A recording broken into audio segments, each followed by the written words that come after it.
we are here to bring you everything and anything surrounding Porsche. I'm Mike. I'm Aaron. And this is P Car Talk. This is episode 246. This is going to be our part 2 with Pete Stout. We talk about 996 turbos in general, sunroofs, and wrap everything up. It's a great ending to the episode. The whole thing was great. Loved having Pete on. Hopefully have him on again. So here we go. So how I feel about that car now. So, okay, 997.1 turbo, 997.2 turbo, 991.1 turbo, 991.2 turbo, 992.1 turbo. All these turbos later, all building on the 996 turbo as that did the 993. The 996 turbo stands tall for me because it was so mechanical. You know, it was the second car with PSM effectively. It was second 911 with PSM after the C4. But it was a good system even then. But I love the mechanical nature of the 996 turbo. It was a really special car pre-PASM, such a mechanical, predictable all-wheel drive system. The engineering was fantastic. The seating position's great. A lot of people hate that interior. I like it. Mm-hmm. It's seating. I prefer its seating position a little bit to 997. I do too. Those are special cars. Yeah, I agree with you. I thought it's easy to play armchair quarterback now looking back, but that car really hit on a lot of, watermarks. If you're going down a checklist of things, right? Like special engine, regardless if you got a manual or a Tiptronic, like the car performed very well, very robust, right? Like typical Porsche, undersell it and over deliver situation with that car, right? I think what they said on horsepower was kind of underrated because that car still, like I said, still feels fast nowadays. Well, I really like the 415 horse cars. We started getting X50 cars in and the Turbo S as well. And I actually, where I live, I prefer the 415 horse car a little bit. Because the roads are tight. And it has that smaller turbo, so it spools better instead of the bigger turbo in the X50, right? Like because those Turbo S, like they take a little bit time to spool. Yeah, and so what I would find is with the X50 engine car, I'd come out of a second gear corner and get into it, and by the time I was into the boost, I was starting to think about braking for the next turn, where the 415 horse car was there quicker. And a lot of people miss this. They always think more power is automatically better, and that's true on the Autobahn, or if on-ramps are your thing, or lap times, or these things. But if it's about pleasure, it's not always as simple as that. And I love searching for those sort of revelations that you find in these cars. Sometimes unexpected. That's one of the fun aspects of the hobby for me. Mm-hmm. That's cool. Have you gotten a chance to drive a GT2? And if you have, what for a 996 version, how does that compare to the turbo? Like, I spent a lot of time in those cars also when new. I went to the press launch, which was just outside Venice. And there are maybe some stories from that, including being asked if I wanted to passenger with Paul Frere, who was looking pretty frail by then. I was like, no, I do not want to ride with Paul Frere. And I kind of regret that now. But I did. He was very sweet. I got to know him a little bit on that trip, and part of why he was so frail is he was in a suit and he was beautifully turned out, but he was also recovering from. He was very upset because he was recovering from a motorcycle accident, and his wife had taken his motorcycle from him, so it was a cane, and like he was pretty frail, and I was like, no, I do not want to get in the 196 mile an hour with I know he's an amazing driver, but no. And sure enough, the guy that did get in the car with him later reported that Frere threw the route book out the window, more or less, and lit it up to Corsica at a buck 96. So, I'm sure that journalist has a great story to tell. But I have some stories from that trip, but maybe more germane to your question. I spent a week with one here in the Bay Area. I was living in San Francisco downtown at the time, parking it at the Masonic Temple in a hidden space. So it was kind of weird. It's like public parking with a brand new Guards red 996 GT2. So I'd walk to the Masonic Temple and get in the GT2 and drive to work. And we did a track test with the RS27 and what we call a loop test, where we have a designated set of roads we test everything on. And I feel they're really good roads for sussing a suspension team's work. That red press car got panned by one of the big four magazines. They panned its handling. It didn't handle right for us either. And Johannes van Overbeck, who was on the test with us to set times, I'm not the guy to set times. He said, that car's alignment's off. So we did a later test, which we called Now and Later, of 996 GT3 and 996 GT2. And we had all three cars aligned just before the test. And what I found in that test was 996 GT3 and 996 GT2 are very, very, very, very close in dynamics. It's really just down to, do you want your power now or later? And it's the opposite of what you think. The normally aspirated car, you wait for the torque peak, 6,000-ish RPM, 5,700 RPM.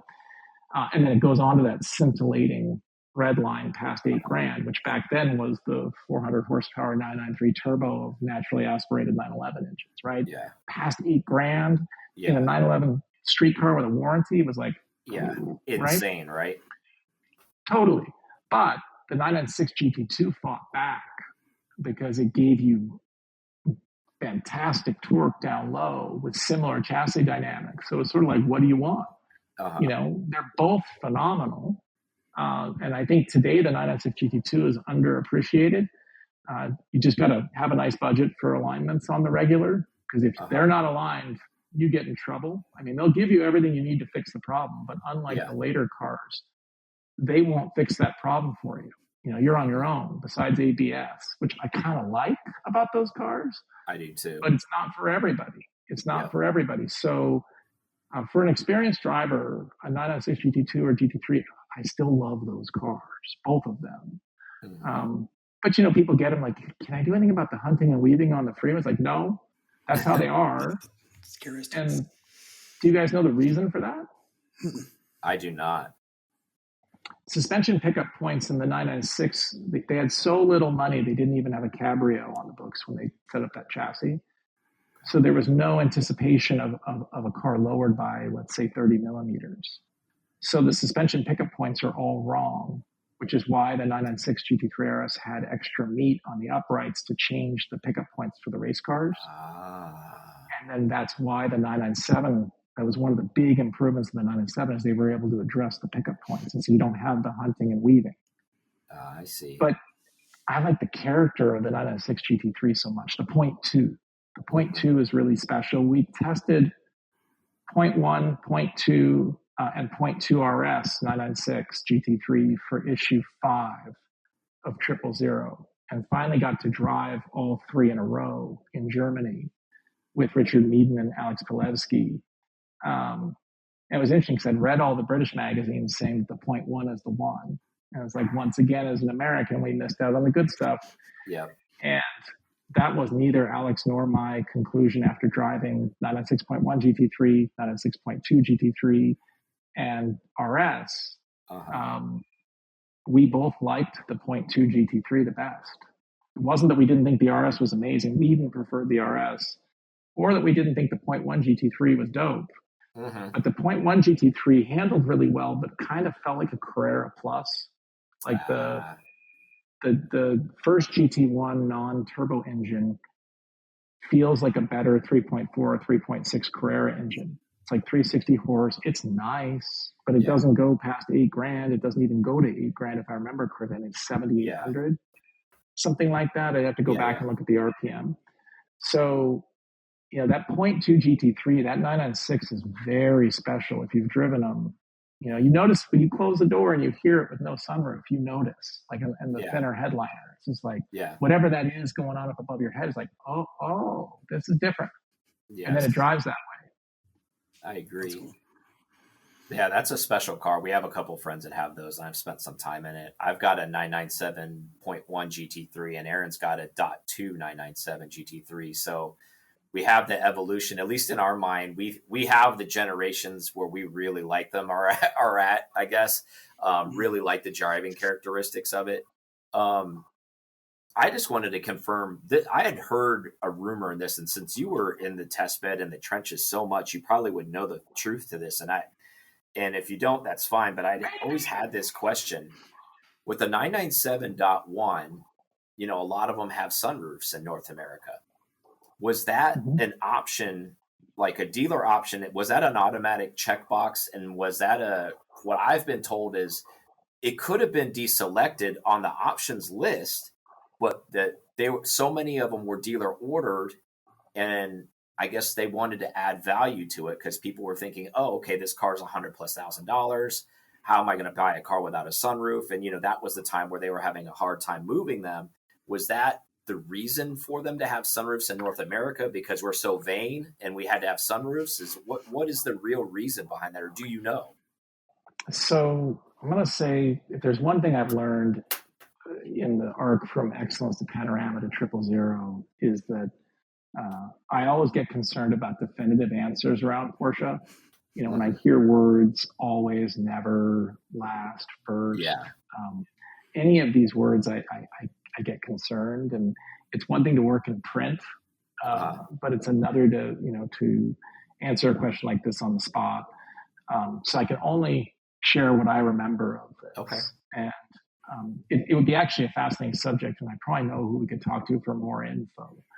But what I recall was, because I remember being kind of scandalized that, like, okay, what we just talked about, you close that 996 GT2 door and you hear it above you, and you're like, oh, this is not a Carrera. Same with GT2. Like, you close the door on those cars, like, oh, this is not a Carrera. I was the first U.S. journalist, as I understand it. Well, I definitely was, on the West Coast at least. Speed yellow, 907.1 GT3. I flew from San Francisco down to LAX and picked up the car. It had 154 miles on it. I was asked to break it in. And so Alex, who would later co-found 000 with me, and I picked him up in LA, and we drove up to Northern California on really fun roads. But I was somewhat scandalized by, first of all, the car was sick. You know, the steering was considerably better. 996.2 GT3, you got a trail brake and get the nose to stick, and then you can turn in. 907.1 GT3, you turn, it turns. Now you got to worry about the back end, whereas 996 GT3, you really had to worry about the nose and getting it set up right. Car looked insane. Wheels were insane. Like awesome. Why did it have a sunroof? Like, what's up with this? Like, this is a GT3. Like, why does this? So I was kind of scandalized by the sunroof in period. And what I remember about this, so 996, you could customer delete it. There were a number of 996 GT2s without sunroofs. A friend has one here in the Bay Area. They are rare. US 996 turbo with no sunroof. Extremely rare, but possible. As far as I know, there was no possible. What I remember was there was no possibility to delete the sunroof in the 997.1 GT3 for the US. Okay. Again, as far as I know, right? I hear you. I'm not saying I'm not holding you to it. I was just kind of. I'm just gathering information. Right. Well, we all are. Me too. Yeah. So it's good to triangulate, right? So, but I remember very clearly asking about this, and it was a decision, and it had to do with the certification of the body shell. Okay. And the RS was certified for no sunroof, the wide body car, but later. But the 0.1 regular GT3 997 was not certified. It was using a shell or something that had not been yet certified. So as I understood it, it was probably, and with Porsche it often is, it's a mixture of things, right? So they were probably looking at take rates with sunroofs. Of course, they were shoving sunroofs down Americans' throats for many years. It was just assumed, like, oh, 356s with a sunroof are worth much more. Therefore, Americans must want sunroofs. E30s, like E30 BMWs, tons of those things have sunroofs, right? So it was like, oh, it's a premium car. It's got to have power locks, windows, and a sunroof. It's like, yes, if it doesn't, no American wants this. It's got to have leather, never cloth. Exactly. So I think there was some psychology there, possibly propagated by the dealers to the distributor, whatever the case as I understood it was, you could not get a 997.1 GT3 without the sunroof in the US. I'd love to be proven wrong. I'd love to see the freak show car that doesn't have it. But the 997.1 GT3 RS came certified without a sunroof. Got it. That's my understanding. That makes a lot more sense. I've heard that as well. Like I heard if in the US, it wasn't possible. Like if you were in, obviously we've all seen the slick top ones, but they're European delivery cars, right? They're kilometer cars where they've delivered in other places of the world. And, you know, having a 0.1, like, I guess it's grown on me. I've had it for several years now. I'm like, well, I guess it's the only GT3 with a sunroof. I guess it's an anomaly for that, but I guess, I don't know if it's a cool anomaly, but it's weird because of that. I mean, the touring before the touring. Yeah. Well, I never open it because I've never opened it since I've owned the car because I'm afraid to open it. But at the same time, it's kind of like, oh man, like I go out to the garage and I'm like, beautiful car. I'm like, why does it have a sunroof? I'm like, every time. My favorite utility with the sunroofs in that era is being able to immediately discount a 996 turbo in GT2 drag. Doesn't mean I don't like it, but it's like, oh yeah, that's not a GT2 if it's got a sunroof. Absolutely. So and then the rear wiper situation too, right? Like that everybody tries to hide them. And like, being a 996 guy for a while, and like you said, spent so many time, you can just spot them right away. You're like, oh, that's got a windshield wiper, or it's got a bung, and they're trying to hide the windshield wiper, and it's got a sunroof. It's not a GT2. Like you just, it's dressed up like one, but trying to pass as one. It's funny. That's one of those funny things is you're also either a rear wiper fan or not with 911s. Like I'm not. I prefer this cleaner silhouette. But given his druthers, Alex, the co-founder, friend and co-founder, he will always order the rear wiper. As far as I know, really, 911. Really, he's like all in, and some people love it. Some people love it. It's just for me. I can't take my eyes off of it. So it's one of those things where like, I just cannot have it. Like, it's just like, oh no, like I can't unsee it once it's there. Like it just sticks out. So what a wild time. It's like the early 996 turbo US warts on the front bumper. Like there's no unseeing those for me. No, like, it's such a bad thing. It's just like, why are bumperettes on this car? Like I thought we put this to bed a long time ago. Like, what are we doing with this? Like, come on. I mean, all this stuff this is the stuff that's fun to nerd out on for sure. Yeah, absolutely. So now we're talking, obviously, we talked a little bit about it earlier, 992 000 commission. So what are some of your favorite touches that went into that car for you? Obviously we're talking evolution of turbo. You obviously have an affinity for turbos, which is great. I do too. It's such great Porsche history going back to the 930 turbo. Is that how you landed? Like, let's talk about how you landed on a turbo, for the 992. Obviously you've commissioned a Spider, and then maybe potentially what you'd like to commission in the future. Like, how did you end up with that? Well, two 000 race cars led to the 2 000 edits for street cars. So the 2020 GT2 RS Club Sport program that David Donner utilized to win. He placed third overall, first in time attack 1, and set a course record at 936, I think 0.559 or something like this. And that was with a car that we entered 3 weeks. I should say he entered with 3 weeks to go. The car had never turned a wheel. It was a total crazy underdog story. I mean, people prepare all year for that event, and we didn't even have time to change anything. The only thing that got changed on that car as a real upgrade was the SRO, the factory SRO front lip. Donner put it on the green flag, and then he went to win. So that led to the Spider, that trip, that program. Started as just a cover car art project, became a race car 4 weeks after the shoot. We took 1 week to decide, are we really doing this? Like, are we really going to try to get this done? 2022, fast forward, was 000 would enter again. There would be another number 000 car. After we won in 2020 with the GT2 RS Club Sport, I asked Donner, I was like, hey, do you want to do this again? And, Alex, meanwhile, was, he was on a couch in LA. I was on a couch up here. Neither of us had time to, it was such a fast run up. I spent those 3 weeks trying to find money to put a race car on the green flag. Yeah. In 3 weeks in COVID times. And I gained so much appreciation for people who find sponsorship monies, right? Mm-hmm. So, Alex, I get this text, when Donahue went out of the race, cut tire, had to pull off, and did a heroic job getting his car off the track. What's less known is that meant the 000 car sat on the start for I think it was 10 or 15 minutes. So all the heat went out of the tires, and the turbos heat, it heat sinks. So the engine, all the ice that was used, everything to keep the engine cold, that was out the window, and the tire warmers were useless. Man. Donner only finished 1.069 second behind the fastest open wheeler that day. Wow. And he'd been faster than that open wheeler all week, right? So when Donahue was favored to win. Donahue was class of the field. The yellow car, he was in a GT2 or GT3R turbo, I can't remember, wild car. And I think it was GT2R's Club Sport also. I have to go back now. Mm-hmm. He's been in a number of very fast yellow 911s up there at Pikes Peak. And he's a tremendous driver, has been a teacher, great guy, master up there at Pikes Peak. Rare mistake.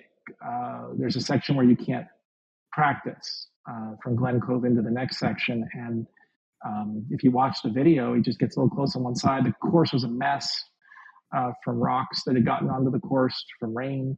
Uh-huh. And Donahue, it's heartbreaking as a friend to watch him. His anger really comes out, and the frustration comes out when he gets the car off the course.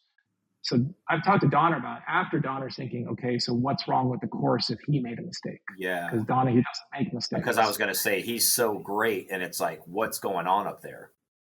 And that was Donner's psychology. Okay, if he's off, if he went off, what's wrong with the course up there? Because it had been a great course all week until the day before the race, which is often the way it is. And so, he was only 1.069 second behind the open wheelers, which is insane for a steel-tubbed, door slammer, factory production line, That's what I was going to say. Race car. Factory assembly line car, non-race car. Yeah, and the car came within less than 1.1 seconds of winning Pikes Peak overall. Wow. So I go to Donner and say, hey, this was great. By the way, when Donnie goes off, Alex is like, but we can win. And then we did. And so I get the next text from Alex. We never need to do this again. Like, we're all done. And I was like, wait a minute. So and that's one of the great things about our partnership and friendship has been each will give the other some space. So I go to Donner and I say, can we do this again? He's like, yeah, but let's not do the same thing. I was like, well, what does that mean? He said, let's not do Time Attack 1 again. Or let's not do the same car again. Like, let's do something else. And I respected that. So 2 years later, we went back with a 911 turbo street car. We talked about doing it with a 991 GT2 RS street car because the Club Sport got up the hill in 936 in dead stock form. Wow. The real thing that we started thinking about was, could we get a street car up the hill in less than 10 minutes?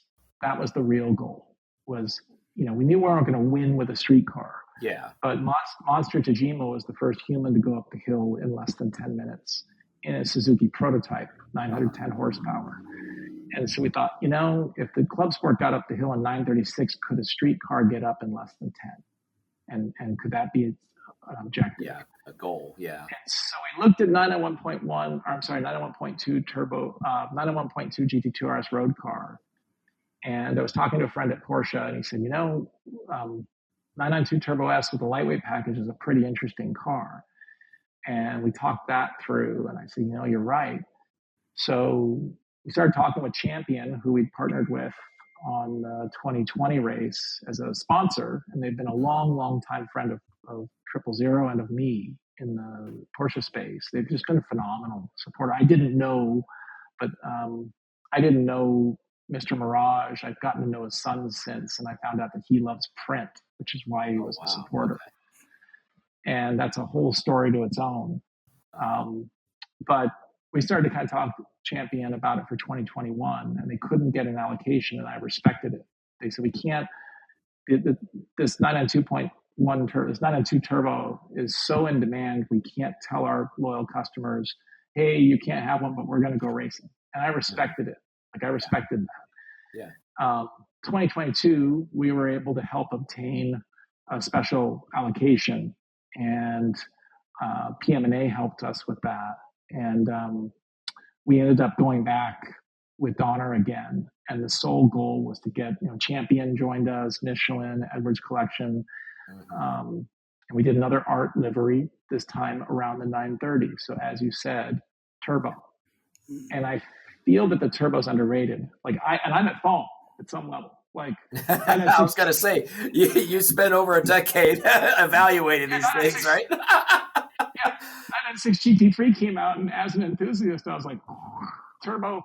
It's all about the GT3. But as the years have gone on, it's just different flavors, right? But for Pikes Peak, one of my favorite comments in YouTube after Donner won in 2022 with that turbo was, I wonder what the GT3 RS would have done.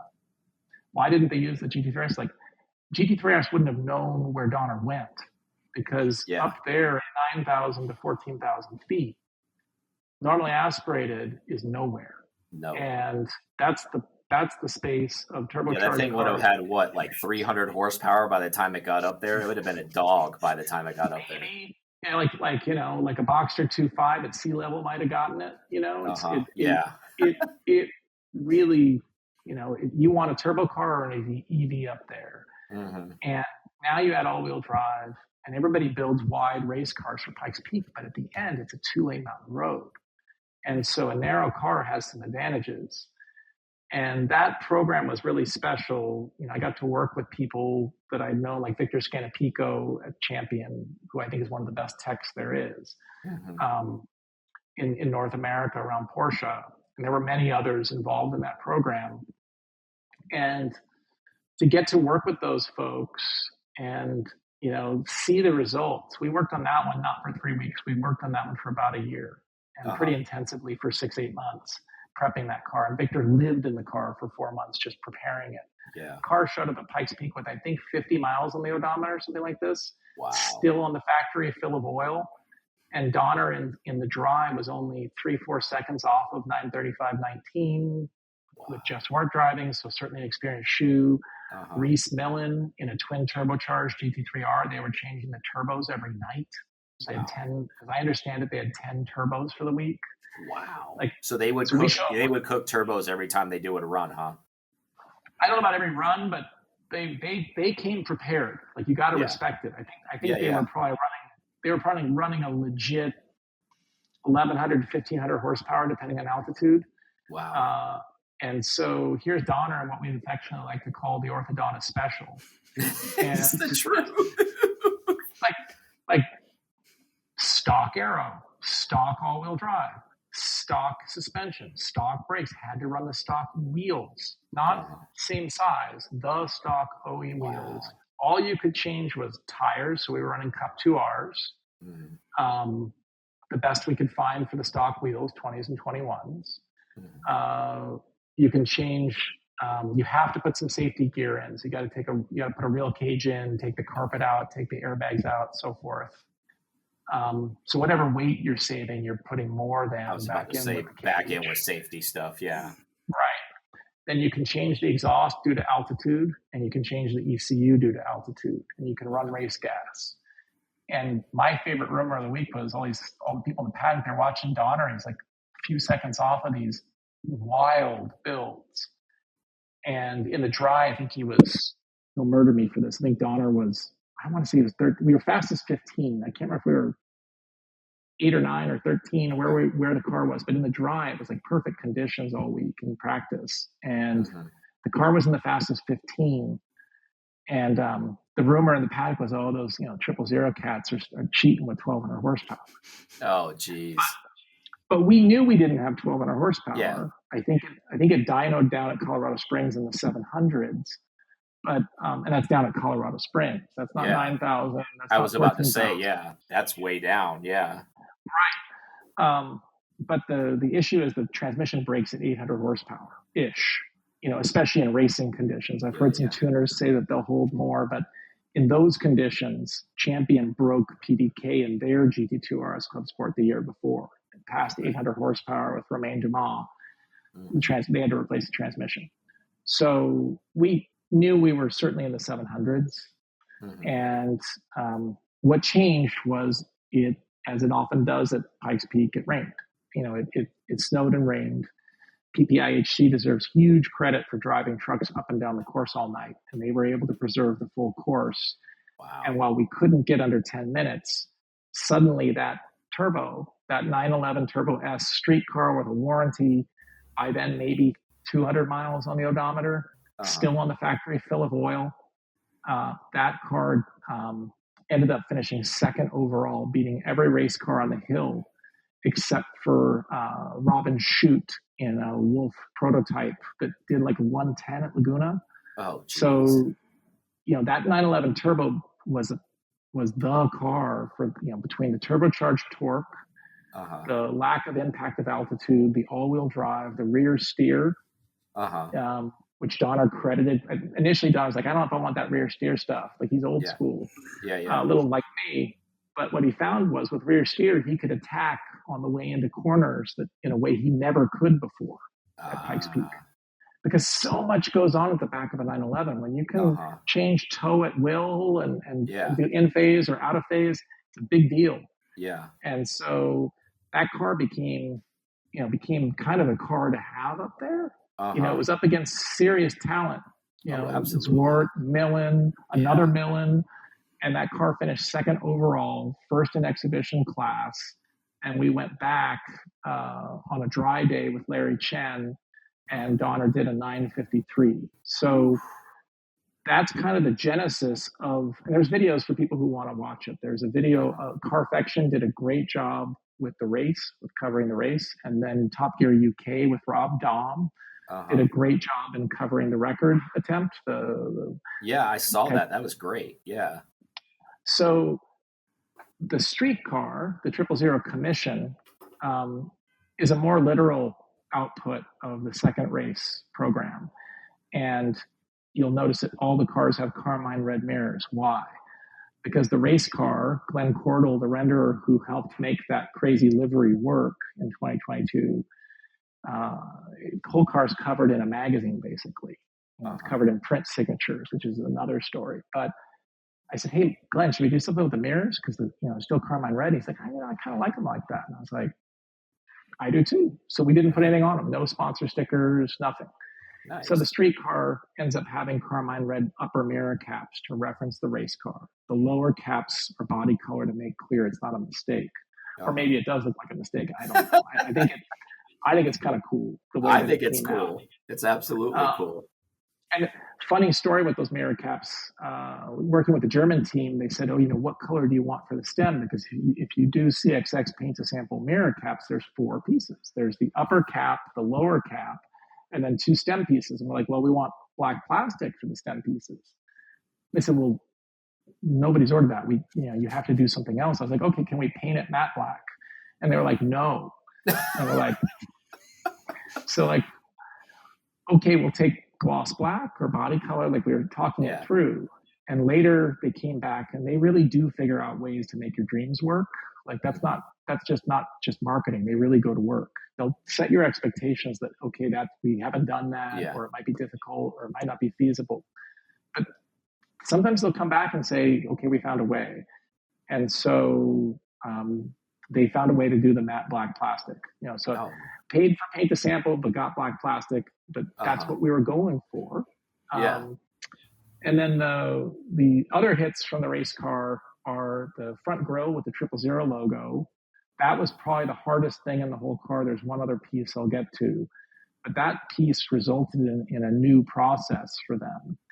And they called and they said, how did Champion do this? How did you put the 000 logo on the race car on the grille? And I was like, and the story behind that is that the livery was so complex and so busy that there was no place for our logo. And so I started looking, where could the logo go?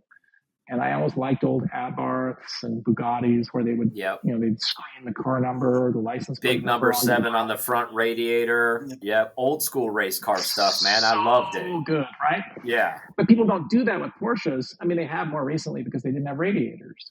So, I called Champion and Vic's like, oh yeah, or Tom was, Tom PLS says, we used a stencil on a can of Krylon. Yeah. So I write the Germans say stencil and a can of Krylon. I don't know if they know what Krylon is. And they write back, man. Right.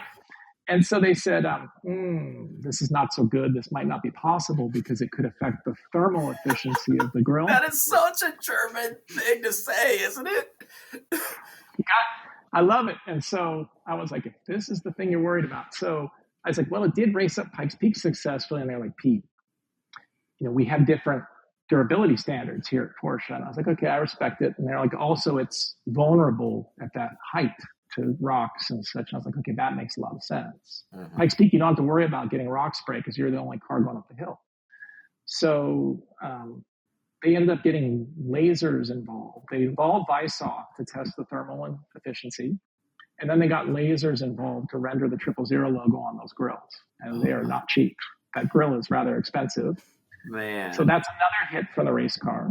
And then that is such a Porsche thing to do, though, right? Because we're old school race car guys. You're like, what are you talking about? Like, there's an intercooler on the front of the car, like old turbo JDM cars or old VWs, right? Like old Golfs that ran turbos. Like, yeah, you cut a stencil out and you rattle can it. That's it. That's how it's done. Totally. They're like, nope, that can't. They're like, that doesn't work. That's going to mess up the whole performance of the car. It's like, this cannot happen.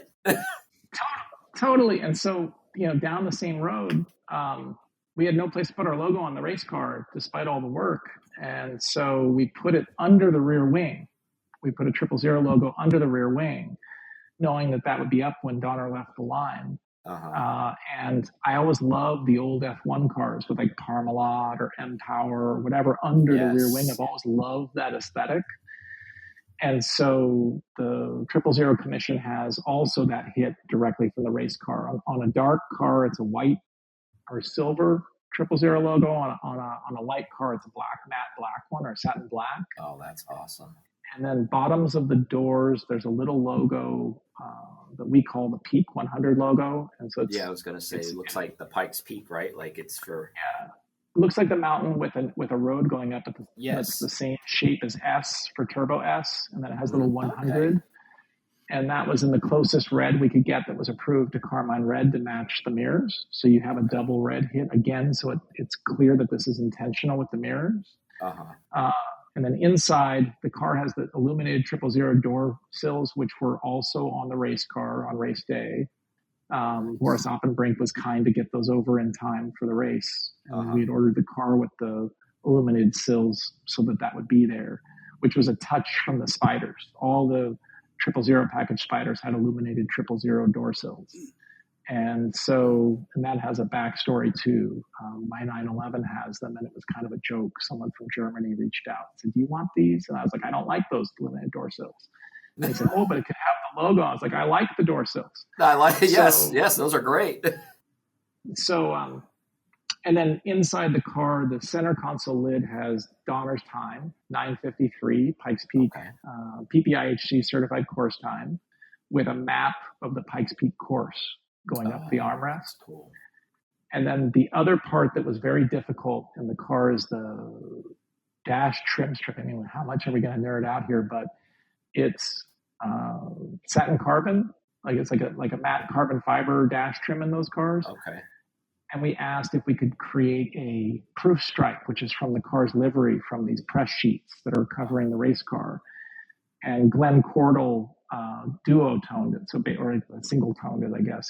He took those colored, crazy proof stripes, which help align the printing press on the sheets on the printing press.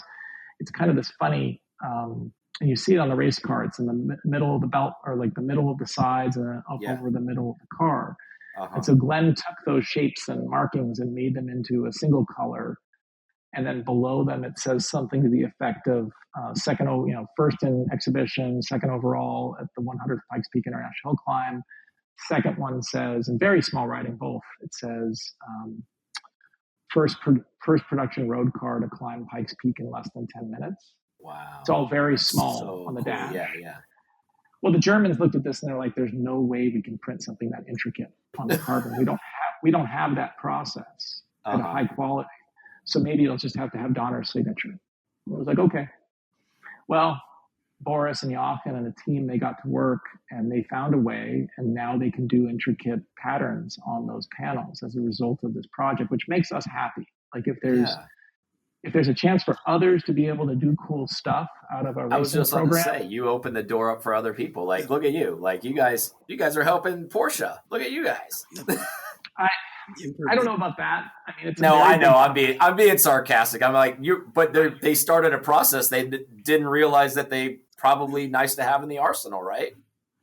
But you think about what all those engineers. I mean, one of the things that keeps me going is I think about all the engineers and designers worked on. Like the people who built that 914 that I started driving as a 16-year-old. Mm-hmm. Like their work was good work. 986 Boxster, their work was good work. Not perfect. Humans involved, yes. Just like all of us. Uh-huh. But, how much have they given us? It was their work. It was their job, you could say. But there's another way to look at it. And for a lot of them, it was mission. Like a lot of them, it was they were doing their art.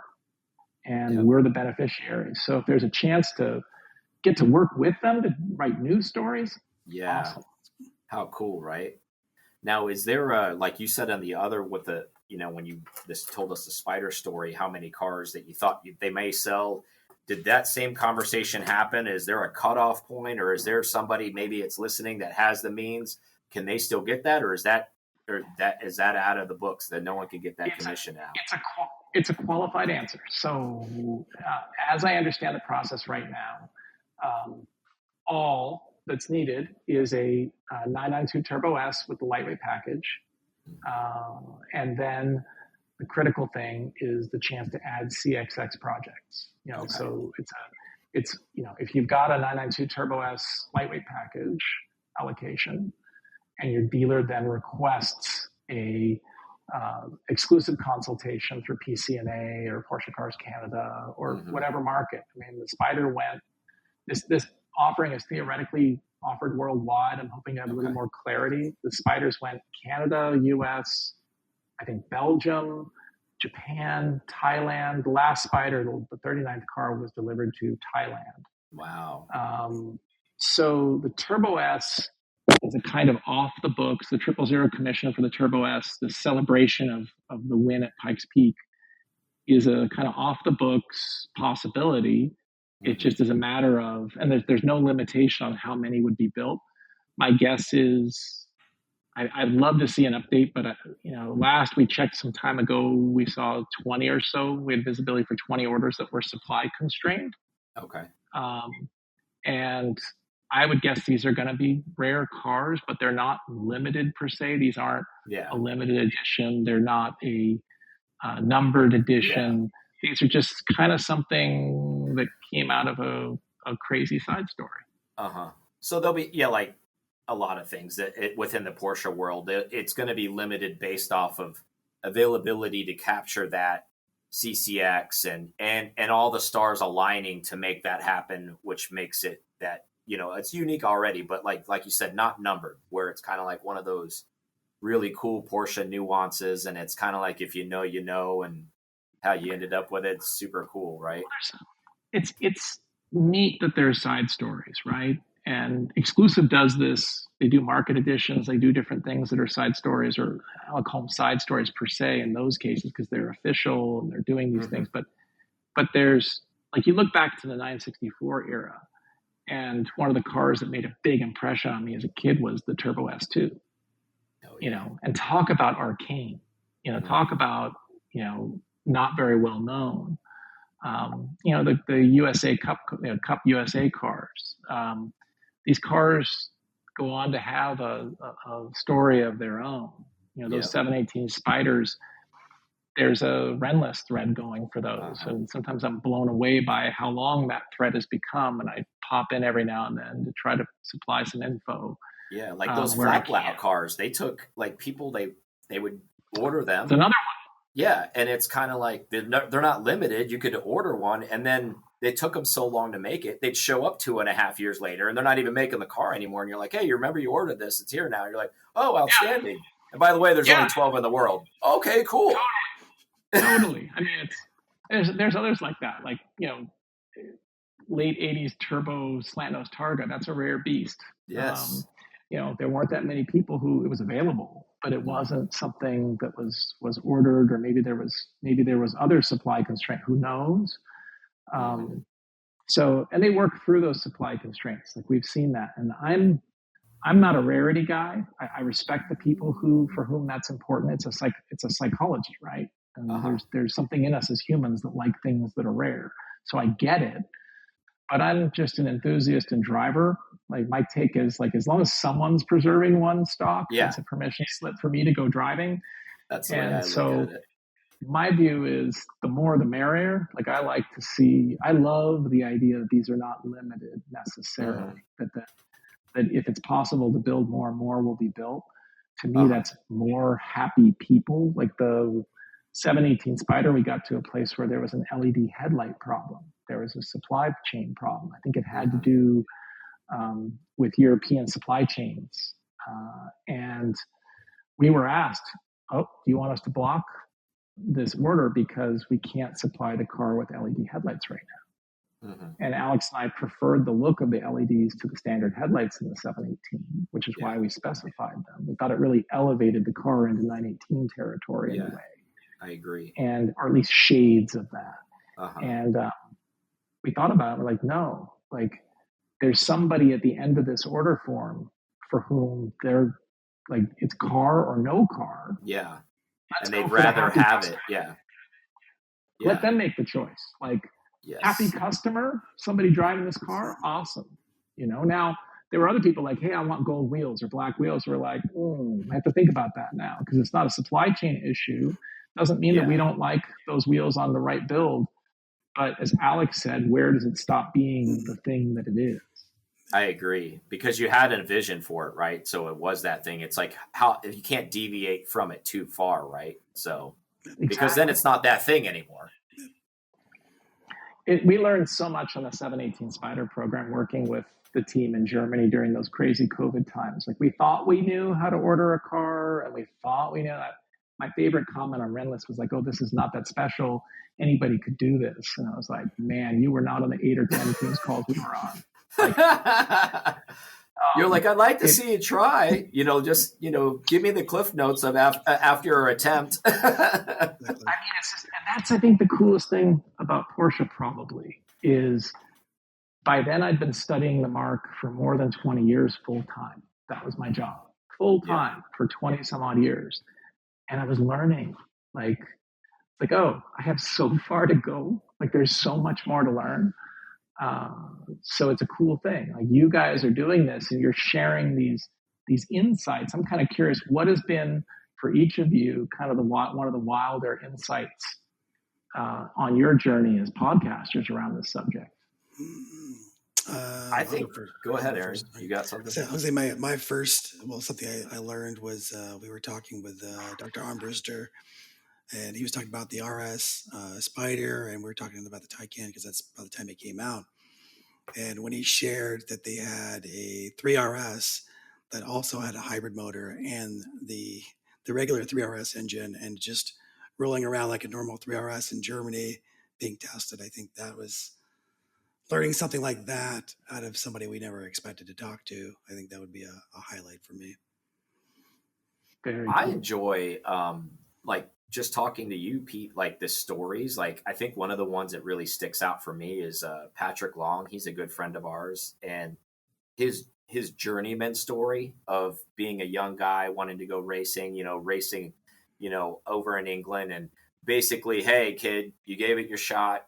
It's all done, comes back to Southern California, gets a phone call from, Porsche, racing, and says, hey, you want to come out and run some laps? We heard you're a pretty hot shoe, and we're not promising you anything, but, kind of a walk-on tryout, if you will, if you're into sports, and kind of went out there and, wowed them and became, one of the most decorated American, Porsche drivers. I just find his story so interesting. And, when he was on the show, just hearing everybody's, you think you know the stories, but then when you get them on the show, and then, it's like, hey, unless you're really good friends with them, you really don't know all that stuff. And I just love the ability to be able to draw some of that stuff out because there's so many Porsche enthusiasts all over the world that don't get to talk to like people like you or Patrick or, Armbruster or any of these people. And it's like, and then just to have them being transparent and real, and not being in that, oh yes,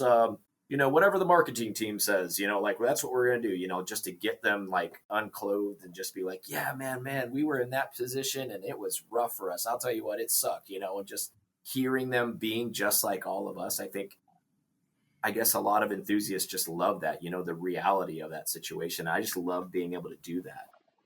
Well, it's such a cool thing to hear that these are two recollections, two moments for you guys on your journey. And it really, to me, it's a reminder how small the world we work in is. On the one hand, it's a big one. Porsche is not the niche it might have been 10, 20, 40 years ago, right? It's grown a lot. Yep. On the other, it's a really small world because Armbruster played a significant part in helping us get the 992 Turbo S allocation to go back to Pikes Peak. Mm-hmm. Meanwhile, Patrick Long was one of the best in-car instructors I ever had. Hurley, his reputation precedes him. My favorite teacher, probably in terms of gift of teaching for where I was at, especially when I was young, was David Murray. He's just a wonderful teacher and human being. Pat, Bernd Harling, who's no longer with us, and that's there. I have Bernd Harling stories for days. I loved Bernd. He was a trip. He was a PR master who came to Porsche later in his career at PCNA. But I was at Miller Motorsports Park, and I'd gone around with David, and I was like, okay, this place has got like 8 million turns, and it's flat. You're gonna have to tell me where I am all the time. Like it's hard enough to learn a new course, but with 27 turns and you can't tell what's what, and there's 3 turns in your vision ahead. And so David's like telling me, he's like left and whatever. And he's like, we'd driven together for years by then, but Bernd's like, you got to go out with Patrick. And so here was Patrick next to me, and the bar was high.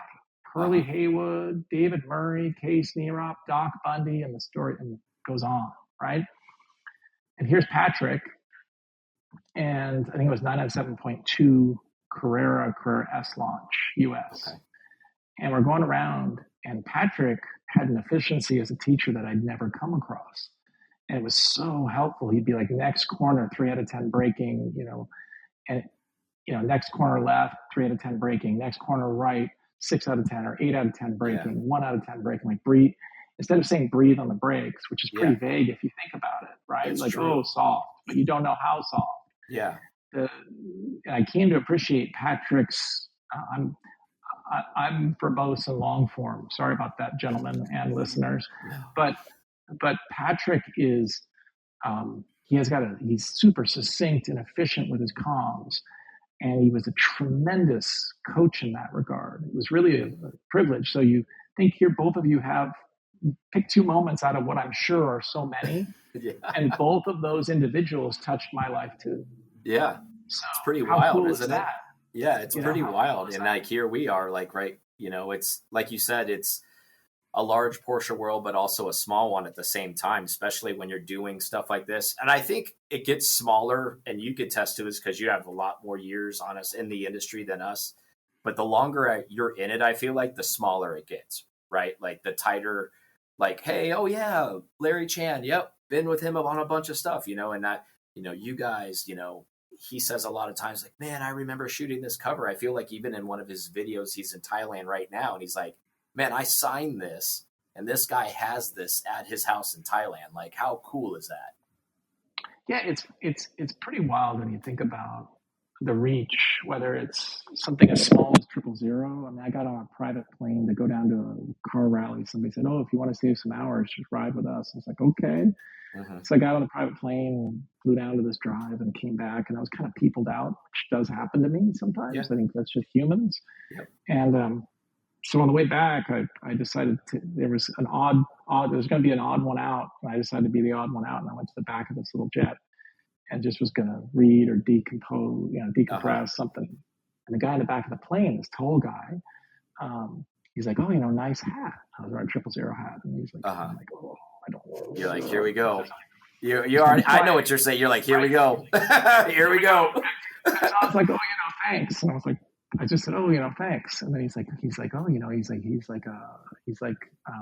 I'm a reader. Do you read it? And I was like, yes. And then he says, he's like, I've got a 996 C4S cab. And I was like, oh, so it wasn't very long in. So it's like the co-pilot for a private jet from Texas who just happened to be flying us in California, happened to be a subscriber. We had like 20 subscribers at the time. I mean, we had more, but not, it was a small thing, right?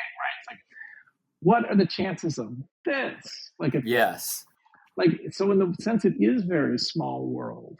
And probably one of the funnier ones of that was we had to evacuate this house that I'm sitting in for a wildfire. Oh no! Some years ago, and we went down to everyone in the neighborhood for some reason just seemed to know to go to the pub. So everybody was at the pub, and I guess it's where the sanity was. So we get down there, and I drove my 914 down. I had to make a choice, and I decided to leave the modern 911 in the garage and drive the 914 out. And so I get down to the pub, and we had just gotten a new SUV. My wife had just gotten a new car, and it was her first one that our daughter had not thrown up in. And the stress finally over. Like, our daughter was amazing in the midst of it. Initially, she got very scared, and then I said, "Hey, can you go wet some stuff down?" And she was great. But by the time we got down to the pub, she lost it and threw up. And so here's her back cleaning up the back of her car. And I'm helping her, and I go over to get this trash can from a mechanic. The mechanic's like, "Where are you going with that?" I was like, "Oh, I got to clean up some puke." And he's like, "All good." So I'm over there and cleaning out this car, and this guy comes walking up. And he's got his dog, and he says, "Oh, he's like, wow, I haven't seen a 914 in a while like this." And he says, "That's on Avon's." And I was like, "Oh," and I can see Rebecca just like gives me the side eye. And I'm like, she's like, not time for guy talk. Do not engage. Like, continue helping with the cleanup and clean out. And so, so then he says, "Oh," he's like 000. He's like, "Do you read that?" And I'm just like, and so, so he says his name, and I say, "Oh, I'm Pete." And he's like, "Wait, Pete Stout." He's like, "Do you know Alex Ross at Sharkworks?" And I was just like, and by this point, I know I'm in a doghouse. Yeah. You're like, the guy's like my best friend. So well, it turns out he's a supplier for Sharkworks. And, in the meantime, I'd gotten to know Alex Ross because when he first called, I thought, aftermarket, not going to really be real. And then he put his money where his mouth was, sent the car and said, "Write whatever you want." And the car was the 3.9, really, at the time, my butt dyno was really good and well tuned. And it was a real 500 horsepower, as was borne out by many other things later. And, it's just kind of wild because, again, small world. Like, turns out the guy moved to our neighborhood. Yeah, that is crazy small. I mean, I've been it's even smaller because, this isn't a shameless plug. But I've been emailing Alex for the last year trying to get short gears for my 964. And he's like, "My supplier's not bringing them." He's like, "I've got them on order. They should have been here in September. They're still not here." So it's like, I check in with him once a month and just like, "Hey, man, what's going on with those gears?" He's like, "I'd like to know too, but they're not here. So I'll let you know when they get here." He's one of the real great eggs of the whole game. I agree. I've like Bob Carlson, he's someone whose professionalism is such that a real friendship was able to take root. I'm in the job of evaluating things, and I serve the reader. I need to serve the reader. And so sometimes I might have something to say that is for the reader, and the manufacturer might not be so stoked about real criticism or real feedback. And Alex is one of those ones where, he came from this side of the game on the tech side of things. And he's just tremendous. His professionalism and his humanity. I agree. Such a good dude. Like, how many guys who own a company, like, email you back personally, right? Like, and I got his email through a friend of ours that is a mutual friend. He didn't know me, but like the guy vouched for me, and he's like, "Okay, yeah."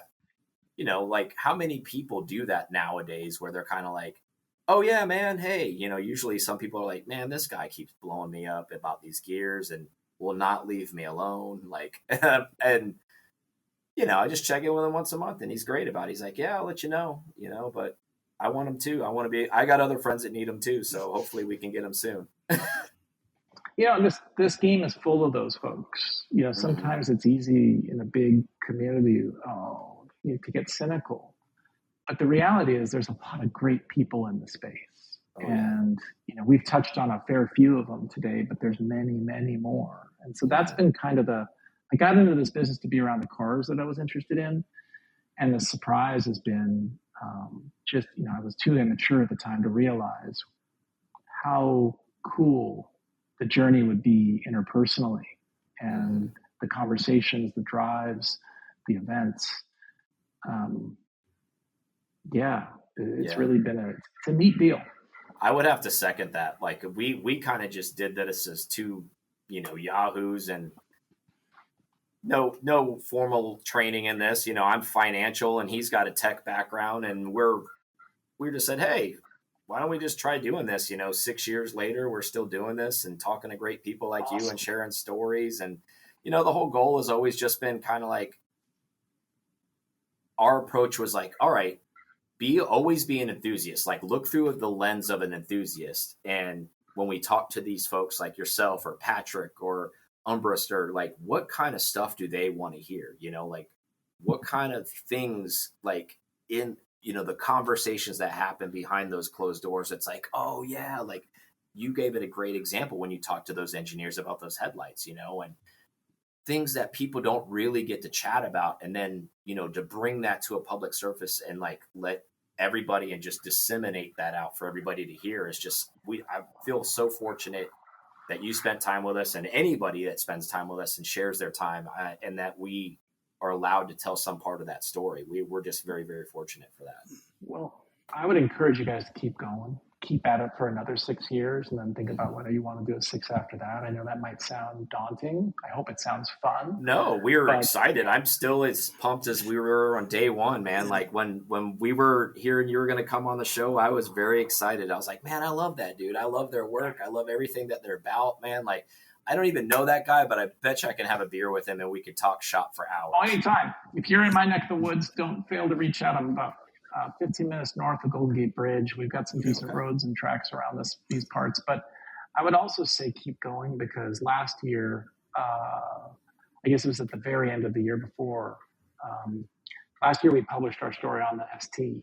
And through joining her and PCNA, we had the car for about a week. And so we arranged for it to meet its predecessors. So we drove it back to back with 911R, 991, GT3 Touring, GT3 with a wing, both 6-speed manual, and 991 Speedster. In fact, the only kind of hero predecessor that it didn't meet was the 997 RS 4-liter. But for me, the highlight, the driving was amazing, and the test is long in the magazine. But I think the real fun of that thing was, or part of the fun, I should say, one of the elements was a little bit what we're talking about right now, the people you meet, the conversations you have. And there was a chance through the team at PCNA, the PR team, to go and interview Holger Bartels, who for me had been a hero. Because I'm a damper. I have a damper fetish, as a friend put it. Like, I'm really into damping. I think it's one of the roots of your confidence as a driver for the rest of us. Agree. For like mere mortals. I agree. And setup and honesty and organic feeling, especially with all these modern systems. And so Holger Bartels, if you don't know that name, he's the one who tamed the 918 systems. He's the one that calibrated all those systems in the 918 to feel pretty normal for the car to drive the way it does. And what I learned later was he was also the one who was behind the 997.1 GT2, which is seriously underrated in my opinion. Yes.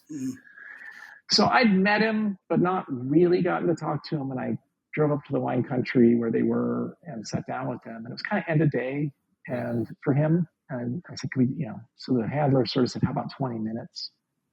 And I said, great, 20 minutes. Yeah. At 60 minutes, I turned off the recording and said, hey, thank you for your time. Yeah. And he kept talking for another hour. Wow. And that's so awesome. What's so cool with Holger is the level of, for me, it's art. What he does is art. It might be science, but it's also art for me. Yeah. And he's the one offering. He's one of the ones offering the beauty that we find in the way these cars handle and respond to our inputs. They're tools at the end of the day. They're just tools, right? Yeah. And he's one of the tool makers. He's one of the ones who makes that hammer swing the way it does.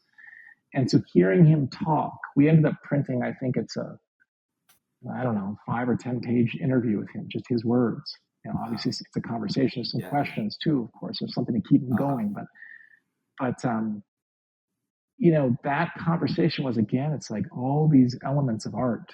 And these folks are not just at Porsche, you know, they're Marco Girassi at TLG in LA. If you haven't had him on, highly encourage you. I could give you a long list of people. Jim Brazil, easy. Yeah. Harvey Weidman's Wheels. There are so many. I'm not trying to plug people here. No, I hear you. I know there are so many. There's so many.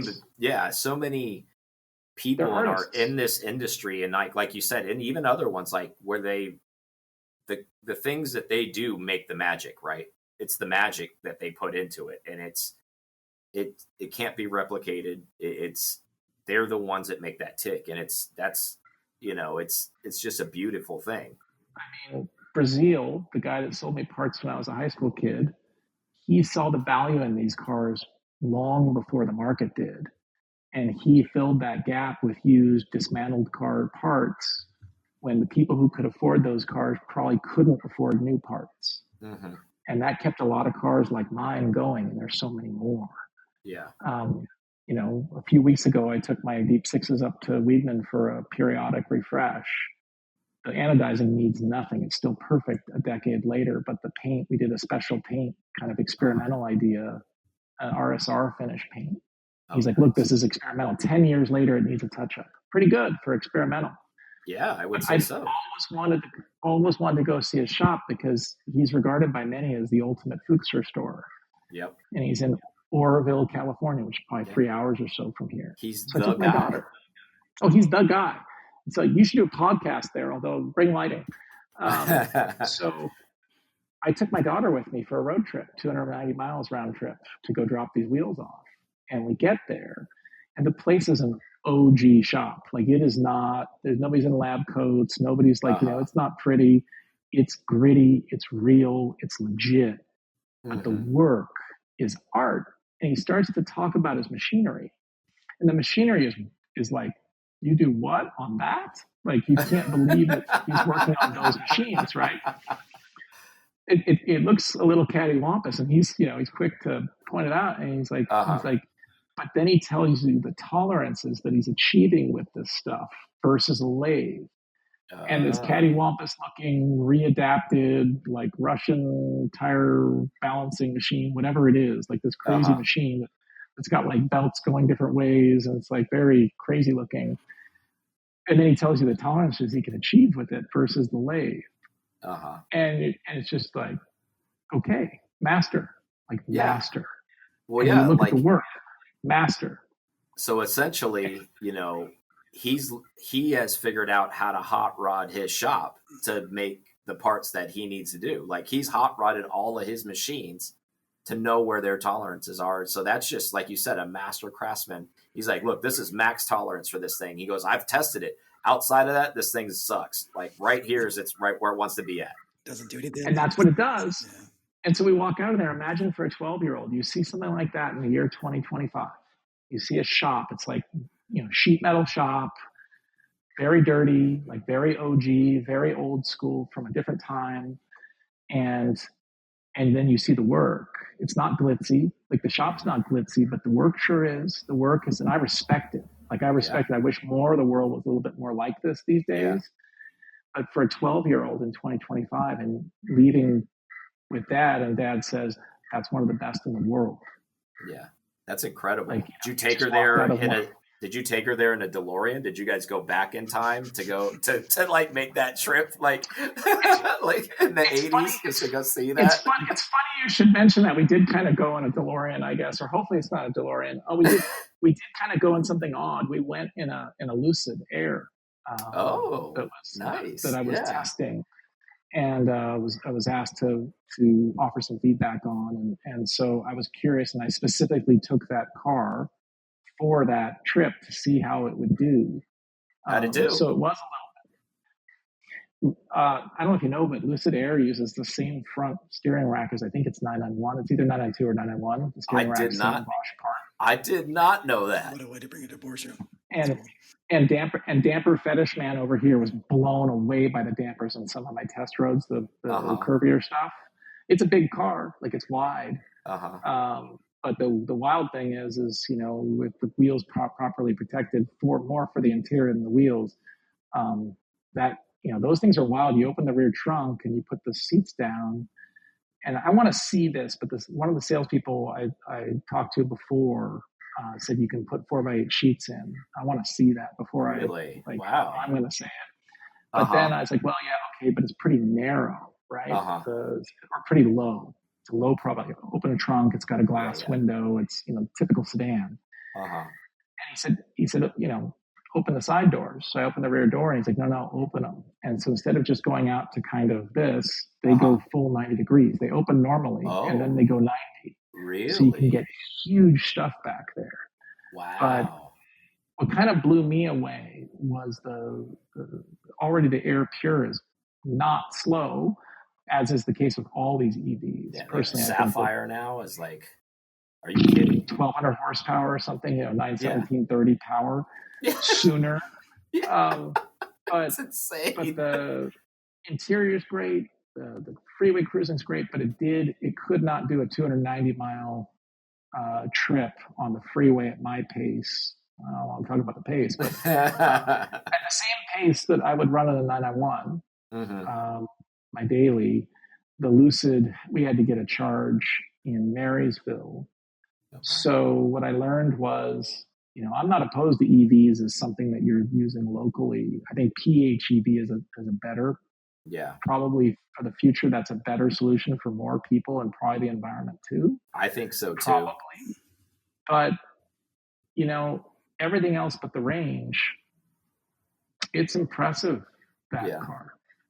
Yeah, I think that, not to go on a whole nother topic, but I agree with you. And I think Aaron and I are learned enough from the EV world. I think if you're a city person, or if you have that city commuting ability, or, if you're 30 minutes outside and maybe of a suburb of a city, totally makes sense. If you got to do long commuting, you're still going to need some type of hybrid car / you're going to need something that runs on some petrol, for those long commutes at this point. The infrastructure is still just not there. Well, and not everybody lives in the same place, right? So in our situation, we have sun a lot of the year, and we've got solar. So my better half drives a PHEV. It's her second one, and she can go 3 to 3.5 weeks without going to a gas station, and is charging from the sun. Yeah. So that's awesome, right? Yeah. But somebody lives where it's not sunny all the time. That's a different situation. And exactly. I kind of think we're doing it all wrong in general.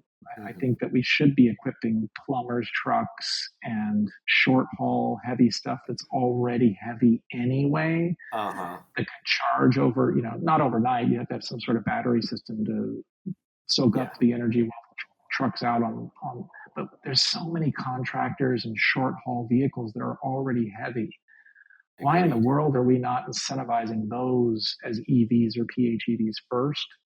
It's kind of wild to me. Because what are those, by the way? They're diesels in many cases, which are the worst. Yeah, they're the ones. Yeah, they're the ones burning the real bad stuff and pumping the real bad stuff out there. And there's more of them, right? Because they're commercial, especially inner city delivery or any of those type of trucks. It's man, come on! Why is it?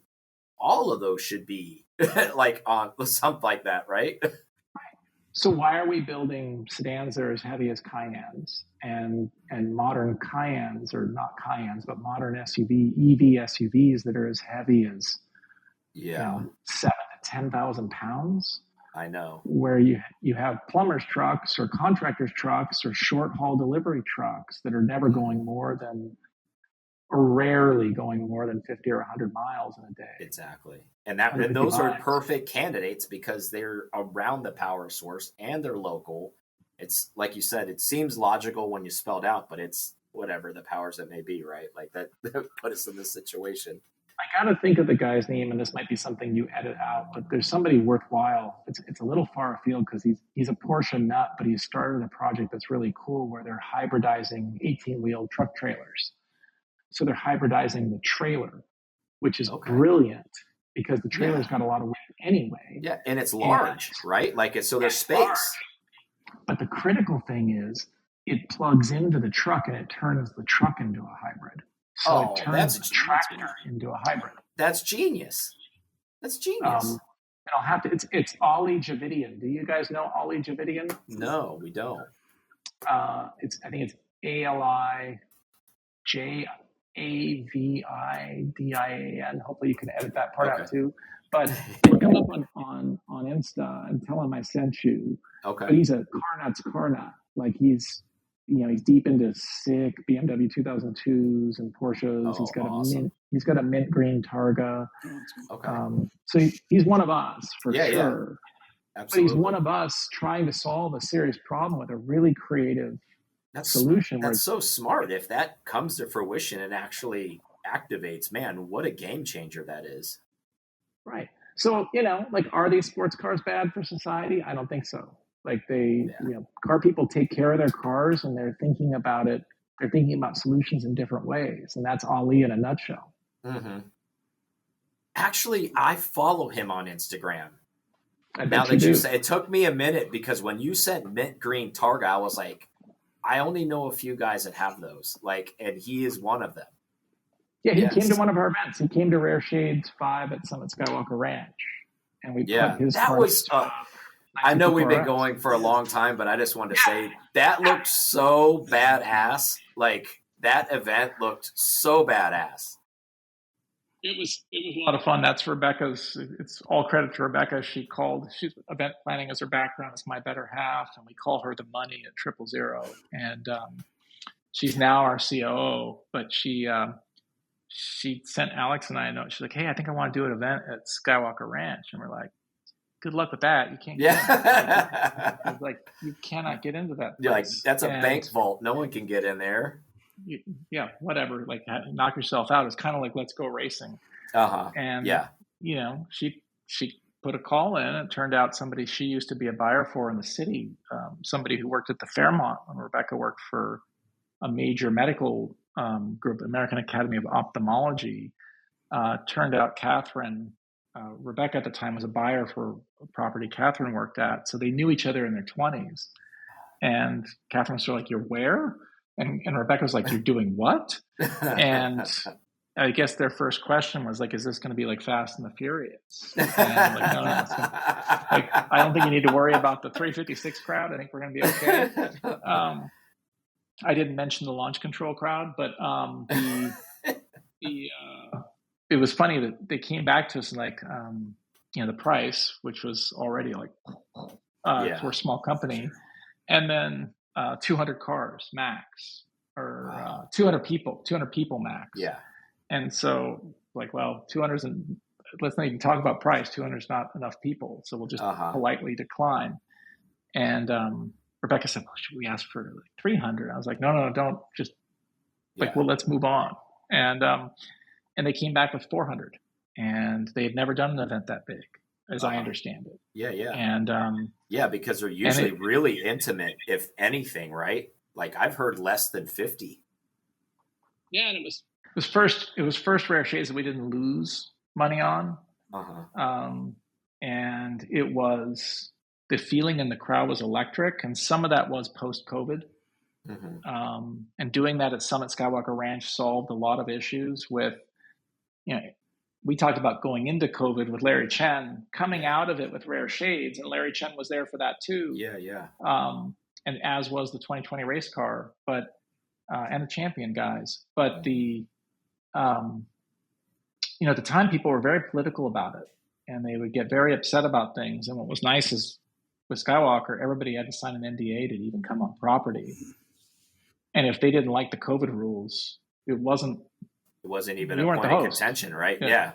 It's not even a point of contention. It's like, it is what it is, man. If you want to attend, this is what the rules are.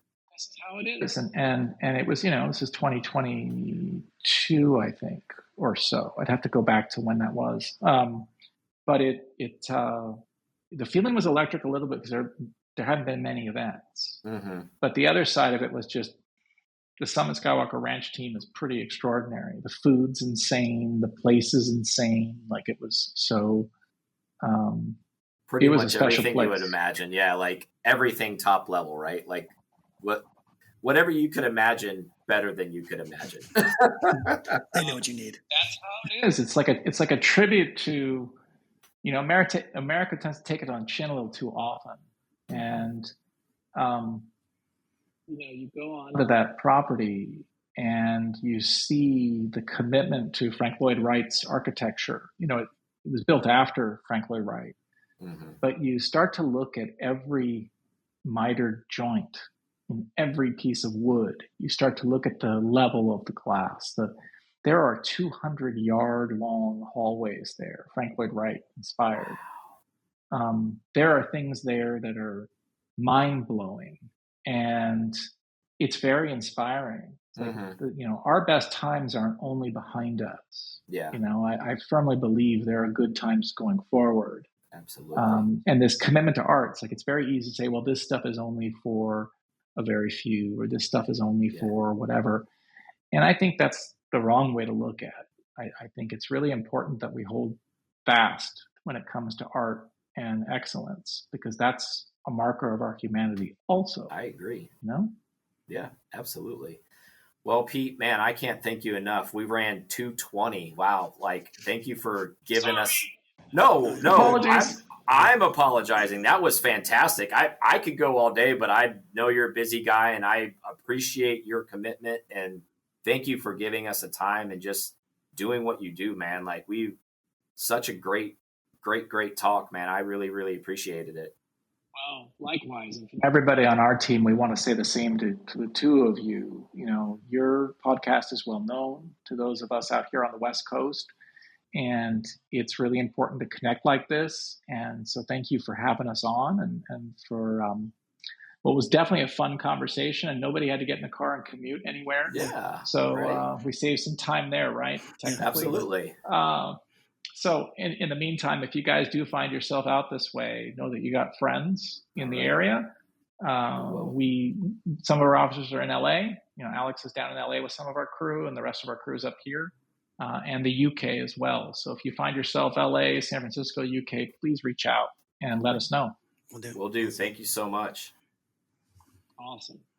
Hope to see you guys at an event, whether this side, your side, or somewhere else. Yeah, absolutely. We'll definitely reach out to you sometime soon. We used to travel a lot more, but haven't been traveling as much, but we're going to get back to it. So cool. Very cool. All right, gentlemen. I wish you a good evening there on the East Coast, and hope to see you before too long. Cool. All right. Thanks, Pete. Thanks again. See you. Thank you so much for listening to this episode of P-Car Talk. Connect with us on Instagram at P-Car Talk or online at pcartalk.com.